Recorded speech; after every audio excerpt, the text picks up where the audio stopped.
હવે વાત રાજકોટની કરીએ કે જ્યાં ચોમાસામાં મિશ્ર ઋતુ વચ્ચે શહેરમાં ઠેર ઠેર ગંદકીનું સામ્રાજ્ય છે। એરપોર્ટ રોડ સહિતના વિસ્તારોમાં ગંદકી જોવા મળી રહી છે। રંગઉપવન સોસાયટીની બહાર પણ ગંદકીના દ્રશ્યો સામે આવ્યા છે। પરિણામે હવે રોગચાળો ફાટી નીકળવાનો ભય છે। સ્થાનિકોએ આરએમસી પર ગંદકી મુદ્દે આક્ષેપ પણ કર્યા છે। આરએમસી એક વખત આવીને સંતોષ માને છે અને આખો દિવસ ગંદકી રહે છે તેવું સ્થાનિકોનું કહેવું છે।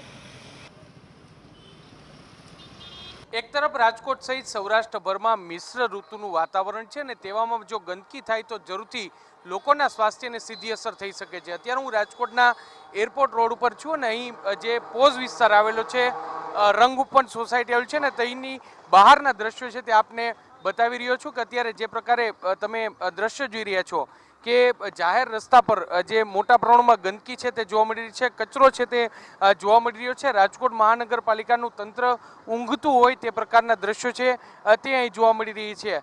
જે પ્રકારે અહીં ખુલ્લા રોડ ઉપર જે પ્રકારે ગંદકી થઈ રહી છે તેને કારણે રોગચાળો ફેલાય તેવી પૂરી શક્યતા છે। પાણીના ખાબોચિયા છે તે પણ હજુ સુધી ભર્યા છે ને ગંદુ પાણી છે તેને કારણે મચ્છરોની ઉત્પત્તિ થઈ શકે છે ને ડેન્ગ્યુ, મલેરિયા, ચિકનગુનિયા જેવા રોગ છે તે થઈ શકે છે। કેટલાક અંશે લોકોની પણ એટલી જ બેદરકારી છે કારણ કે લોકો આ પ્રકારે ખુલ્લામાં કચરો છે તે નાખતા જોવા મળી રહ્યા છે ને તેને કારણે જ આ પ્રકારની ગંદકી રહે છે। પરંતુ રાજકોટ મહાનગરપાલિકા કે જ્યાં વોર્ડ વાઇઝ કચરો એકત્ર કરવા માટેની ટીમો હોય છે, સફાઈ કર્મચારી હોય છે, પરંતુ અહીં જે પ્રકારના દ્રશ્યો તમે જોઈ રહ્યા છો કે સાફ સફાઈનો ચોખ્ખો અભાવ છે તે જોવા મળ્યું છે। આપણી સાથે અહીંના કેટલાક સ્થાનિક લોકો છે, આપણે તેની સાથે વાત કરીશું।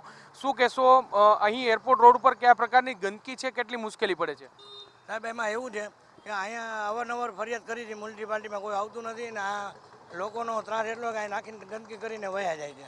કેટલી વાર કીધું છે, મ્યુનિસિપાલિટીમાં ફરિયાદ કરી છે પણ કોઈ ફરિયાદ સાંભળતું નથી ને કચરો અવારનવાર હજી આ તો કાંઈ નથી, બપોર પછી તમે આવતા નહીં કરતાં એક ટ્રક આખો ટ્રકનો ભરાઈ જાય ને કચરો ગંદકી એટલી બધી ગંદકી હોય છે સાહેબ। રાજકોટ મહાનગરપાલિકાની ટીમ સાફ સફાઈ માટે આવે છે? આવે છે કરી પણ સવારમાં એક જ ટાઈમ આવ્યો, 3 ટાઈમ આવવું જોઈએ। અહીંયા કુંડી રાખવી જોઈએ, અહીંયા મોટી બધી પેટી રાખવી જોઈએ। પહેલાં પેટીની સગવડ હતી, પેટી અહીંથી ઉપાડી લીધી, પેટી ઉપાડી લીધી ને હિસાબે ગંદકી બહુ જ થઈ જાય છે।